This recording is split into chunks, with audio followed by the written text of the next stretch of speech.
win-win situation. Nearly a year into the administration of President Joe Biden, the country's leader remains under immense pressure over a wide range of failures and broken promises. One main factor that could capture the spirit of Biden's performance are the national polls, which have shown a steady decline in his favorability among not just the undecided voters, but even liberals. 65% disapprove among this group. That's Kabul, that's Afghanistan. Same group now. Honest, 57% say no. 57% said no, he's not honest? On honesty. Remember, I mean, that's not his image when he walked into the White House. He ran on that, Yes, Stuart. he did. Leadership skills, 63% say no. And a big one here on competency. Is the administration competent? 62% say no. I would say those numbers are brutal. I've never worked in a White House. Hello, everyone, and welcome to We the People. I'm your host, Daniel Arya, and in this episode, we'll try to analyze how the Delaware senior politician has managed to address challenges facing the U.S. as a nation's leader, what his critics believe, and what his supporters' fears are. Thank you for joining us. The 78-year-old Democrat has had to make hard decisions, some of which would have certainly proven to be catastrophic, such as the chaotic withdrawal of American forces from Afghanistan, which led to a swift takeover of the country by Taliban. But it is not only the foreign policy. The president has to deal with nemesis at home as well. Now, with liberals in power, not just in the White House, but also both chambers of the U.S. Congress, infighting has proven to be inevitable in cases such as his infrastructure initiative, which has dragged huge corporations into a power play. We're now joined by Garland Nixon, a radio talk show host and political analyst. Now, Mr. Nixon is also an outspoken civil libertarian and First Amendment advocate who currently serves on the National Board of Directors for the American Civil Liberties Union, the ACLU. Welcome to the show, sir. Thank you for inviting me. Now, Mr. Nixon, the mess that we saw in Afghanistan, how has it affected Joe Biden personally and U.S. Democrats in general? Well, I think one of the first things to keep in mind is that Joe Biden leads a wing of the Democratic Party that they base their ideology on technocracy. They're technocrats. So what they argue is that the system, and I mean, they don't, outwardly argue this, but this is the foundation of their ideology. The system is fine. And as technocrats, we are better able to institute the system than any other party. So they come in and they argue competency. And so the failure in Afghanistan flies in the face of their argument that they are the more competent managers of this imperialist system. That's number one. Thank you for joining us on the program, Mr. Nixon. The senior politician from Delaware entered the presidential race under very critical conditions. The Democratic Party was facing the unprecedented challenge of Donald Trump's rise to power and his unconventional techniques to undermine opponents. Democracy is in peril, and I think that, again, if you talk to the man or woman on the street here in America, there are a lot of people that don't have a lot of, confidence that we even live in a democracy. A year after Biden's victory in the 2020 presidential election, U.S. democracy remains in danger, according to liberals, as Trump refuses to concede and plans to come back to address his defeat. Our next guest is an activist and political commentator who will help us understand the situation better with his perspective. Mr. Ramiro Fuentes, welcome to the program. Thank you. Now, Mr. Fuentes, the infighting we're seeing today between Democrats, it's obviously toxic. How is it impacting the nation's bills for infrastructure and taxes? Biden's tax and spending proposal, Build Back Better, is a last-ditch effort to save capitalism. Capitalism is inherently unsustainable. It is built on contradiction. Capitalism has embedded within it excessive overconsumption, and the means of production, the wealth of society, is not owned by those who produce the wealth. Even though, for example, the United States, the wealthiest country in the world, there's enough houses to house everybody. There's enough food to feed everybody. Yet there's rising homelessness, there's rising hunger, there's rising unemployment, even though there's so many jobs that need to get done. It's inherently unstable because capitalism is not based on values. Thank you for joining us on the program, Mr. Ramiro Fuentes. With Trump's plans of shifting the power dynamics through the 2022 midterm elections, Biden is facing an ever-narrowing chance of winning a second term. Last time, the billionaire businessman used election fraud to overturn Biden's victory, and even inside of his supporters to storm the Capitol in an attempt to overturn the election results, yet to no avail. The United States has always claimed to be a democracy, and in reality, it's been a capitalist republic. A republic is different from a democracy in the sense that in a republic, the real power of the state is wielded by those with capital, with property, with interest. We see this in the political system of the United States, where the Electoral College and the corporations and the military industrial complex, the prison industrial complex, the CIA, those are the real mechanisms of power in the country, not the average person. At least in other countries around the world, in Venezuela, in Cuba, Nicaragua, Iran, Russia, you have direct democracy. The people directly vote for who they want. The chaotic withdrawal of U.S. forces was indeed a key factor defining his first year in office. The president ignored the fact that poorly planned withdrawal of U.S. military from Afghanistan would severely hurt his popularity. In the initial days after the full U.S. withdrawal, many Western citizens and allies would be left behind. The aftermath of the Afghanistan pullout by the United States after 20-year occupation and invasion of Afghanistan is very detrimental to the Democrats, to their image in U.S. politics. I think that moving forward, people are going to advocate for a more interventionist, Zionist, pro-war policy in the Middle East and South Asia, because first of all, I just want to say that the aftermath of Afghanistan is not only the fault of the Democrats and Biden. This is a systemic issue. Both the Republicans and the Democrats cheered for the war of Afghanistan, the invasion, even though Afghanistan had nothing to do with the terrorist attacks that occurred on September 11th. The U.S. military equipment also fell to the hands of Taliban, which immediately took over the country after deposing the Afghan government. The government in Kabul had enjoyed years of support by the United States, but it was still weak and dysfunctional in the face of Taliban advance. Israel-backed faction of the Republican Party, as well as the Democrats, are going to use the withdrawal of Afghanistan, the Taliban takeover, as an excuse for permitting more U.S. occupation, more U.S. wars, more U.S. invasion. This is a controlled demolition. We know that as we speak, millions of Afghani people are being starved. Food is not being sent into the country. It's being cut off from international aid, from international support. And so that's one of the issues that is going on, is this is a controlled demolition of Afghanistan so that the neocon Israel-backed establishment can go and say, this is why we need the U.S. presence. This is why we need U.S. wars, troops, invasion.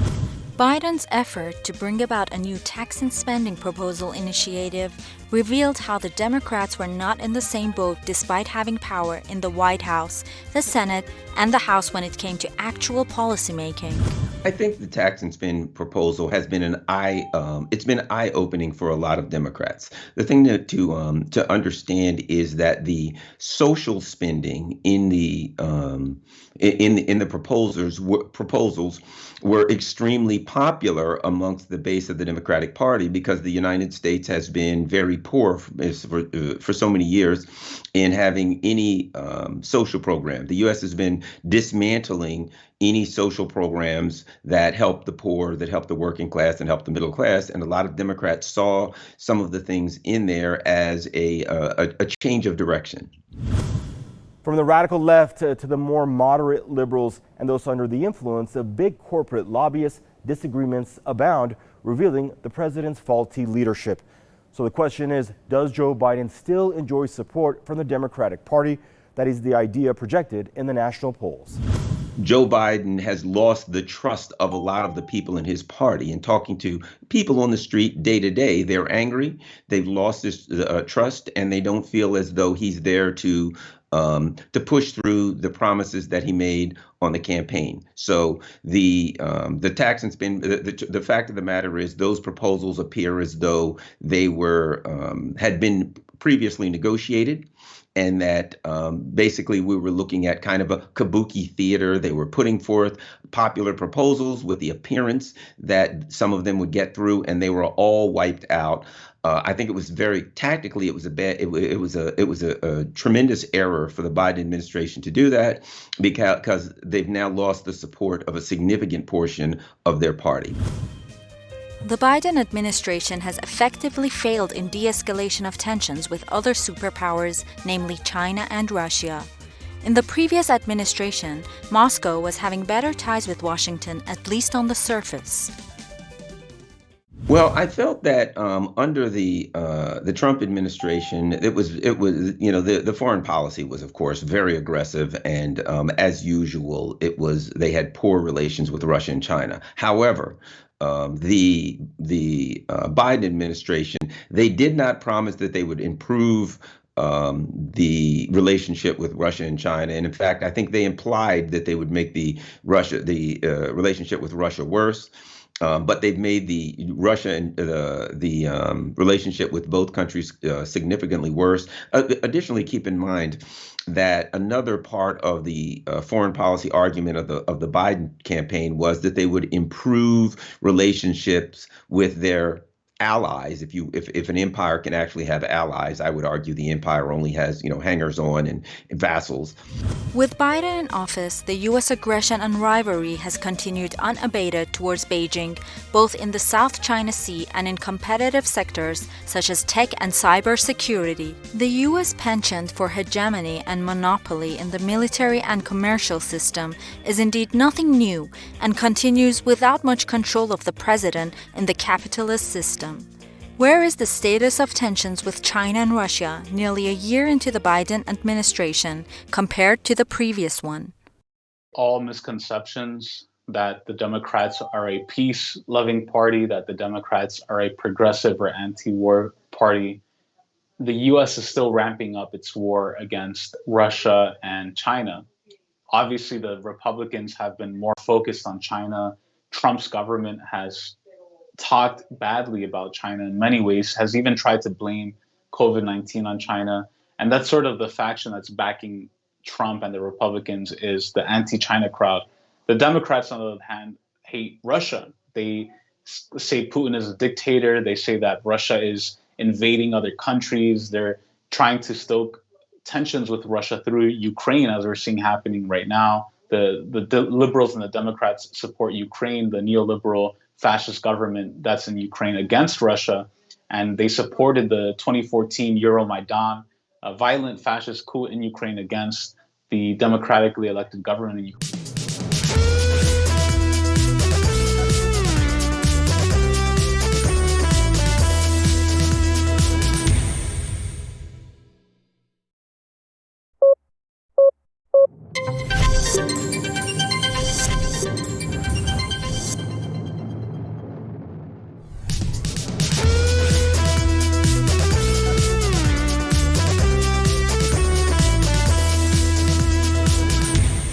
The coronavirus pandemic was another instance of poor leadership by Joe Biden and his team. Of course, the number of cases, hospitalizations, and deaths dropped after the introduction of vaccines, but the lack of trust in the government led to a boost in movements such as that of the anti-vaxxers. Joe Biden has leaned on the vaccinations, really. That's been the heart of his policy, and I haven't seen much else. It's basically, we have to get everyone vaccinated, and they're using a heavy-handed approach in that you must be vaccinated or you will face a heavy price. You can lose your job, you can't go in and out of stores. So he has been heavy-handed and really authoritarian in his policies to address the pandemic, and he's used the vaccination process as the heart and soul of his policy, and it just hasn't gotten the job done. And if the vaccination process does not fix things, which it certainly doesn't appear as it will, then I don't know where the Biden administration goes from there.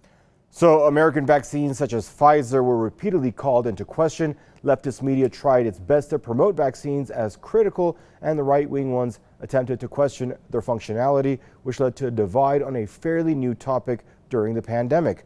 So how do you think the U.S. president has handled the pandemic, and what are the pros and cons of his policies? And do you think he has managed to keep his promises? Joe Biden has handled the pandemic in a really superficial and fake way. What do I mean by that? I mean that he brands himself as somebody who took an opposite approach to Trump. Trump's approach to fixing the issues created by COVID-19, Trump was somebody who advocated the free market, less regulation, no COVID tests, no safety protocols, which is dangerous. We know that this is a very dangerous virus. We know that certain precautions have to be taken, regulations to protect people's health, right? That's one hand. So on the opposite side of that, Biden is somebody who's saying we need over-regulation, we need to shut everything down, mandate the vaccine. Biden inherited an extremely divided nation after the 2020 presidential election. But as Trump never conceded to him, his supporters still do not consider Biden as the president. Trump is aggressively moving towards shifting power in the swing states.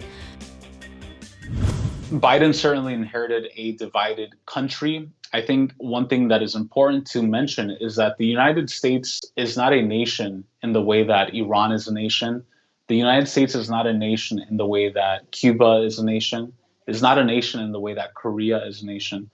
The United States is a financial empire built on the oppression and enslavement of Africans who were enslaved, kidnapped, and brought over to the United States to perform slave labor for white slave masters, based on the genocide of indigenous peoples, indigenous nations, whose land was robbed and stolen. Trump could repeat allegations of fraud in the next presidential election, but this time with more serious consequences than the January 6 storming of the Capitol by his supporters. Biden has been criticized for a lack of tangible measures to prevent Trump from pursuing his agenda, which could send the fate of the next presidential election into U.S. court and street battles for years. The history of the United States is not one of a nation, but of an empire, a corporation. The United States is the first corporation, United States of America Incorporated. And it has branded itself as a united nation, everyone's equal, everyone's together. But in reality, it was never really like that. Joe Biden's return to power this time as the president was indeed an end to the so-called bipartisanship in America. He had vowed to bring unity to the ever-widening gap in American policies, but he has obviously failed. People see that Biden is somebody who was duly elected, not very popular. I think he has one of the lowest approval ratings ever in U.S. history, and yet he's not even making decisions for himself. In his speeches and press conferences, he says, I have to do this or else I'll get in trouble. Who is he reporting to? Who's controlling what he's doing and saying? The Republican politicians are using all their power to disrupt his plans rather than focusing on their constituents' demands. Top GOP figures, such as Minority Leader Mitch McConnell, are refusing to cooperate with the aged politician to make sure they still have a place in the Trump camp. And it seems that with Biden, he's not in control. Half the time, he doesn't even know where he is. And it's sad to see that, because we have somebody in power, in office, who doesn't really care about the interests of the average person. He's carrying out the actions of dark corporate interests of the military-industrial complex like a puppet, the way a puppet would operate. And I think the illusion of democracy in the U.S. is definitely falling. I think people recognize that corporations are the real levers of power in the country, the industrial complexes. And I think this is why we're seeing rampant polarization, both on the left and the right. People are becoming either white supremacist militias in the countryside, or they're joining protests, they're anti-capitalist, they're anti-imperialist. And we're seeing these divisions grow bigger every day. Democracy in America is indeed in a dangerous situation and ever more dysfunctional. After 4 years in office, Trump believes he has learned how to manipulate the system and gain advantage of it in order to return to power. Now, certain states such as Arizona, Pennsylvania, Georgia, and Wisconsin play a key factor in the American election game, and Donald Trump is fully aware of that. Joe Biden appears to be failing in putting an end to corruption in the U.S. political system by what many feel is nothing more than wishful thinking. People who run the country are the people with the most power because it is based, again, on this demonic, diabolical understanding, worshiping of power, of strength, not on human compassion, not on greed, not on human solidarity, but on greed. And the United States has never been a democracy, but the illusion of quote unquote American democracy is also withering away because people see that even though Biden was allegedly elected to become president, which is also a claim that many people have disputed, a lot of people know how, as much as I disagree with Donald Trump, you have to admit that he has a strong following and base in the United States. The races for a takeover of power have already started in the United States.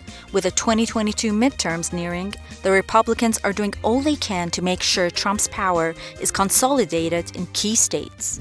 Really what's coming to the fore is this decaying empire that has branded itself as a nation, but really wasn't at its inception. And we're seeing this unfold. And I think eventually we're going to get to the point where the U.S., as the empire that it was formed, is going to begin to split off and to decay, to rupture, because this is fundamental to its origins as a slave empire, as a settler colonial project, much in the same way, for example, as the quote unquote state of Israel. Israel claims to be a nation. Israel claims to be a separate identity, a historic land. But we know that it's a banking project instituted by specific families, by specific banking financial. The Biden team has to be watchful of the race county by county. Otherwise, it will affect a second term by Barack Obama's former vice president or another one of the Democratic nominees for the next presidential race. Republicans are most probably poised for wins in the upcoming election, and there seems to be nothing the U.S. president can do about it. One of the most prevalent ways of voting in the United States is using these electronic voting machines. And in many of states, the voting machines have no paper ballot, have no way of tracing whether or not the final count is accurate. So 1 million people can vote, and we simply have to take the words of our leaders. We have to accept their assertions that the machines weren't hacked, weren't changed. There is significant data out to show that these machines are easily hackable. So we have to believe that our intelligence agencies, some of the most nefarious intelligence agencies on earth that spend their day and night planning how to overthrow governments and undermine elections around the world, we have to believe that they would not undermine the elections in the United States. Biden's legacy and that of the Democrats is in peril some half a decade after a barrage of criticism directed towards Trump. The billionaire businessman's rise to power brought forward unprecedented consequences and appear to be here to stay. We're seeing rampant poverty, Black, Indigenous, Latino immigrants in the United States. We're seeing decaying infrastructure. We're seeing divisions, polarization. People are politically polarized. You either have people on the extreme right wing, white supremacists, white nationalists who want to talk about taking our country back, forming white militias that are shooting down immigrants at the borders. And then you have people in the United States who are migrants, who maybe are not even able to speak English, who are looking for work.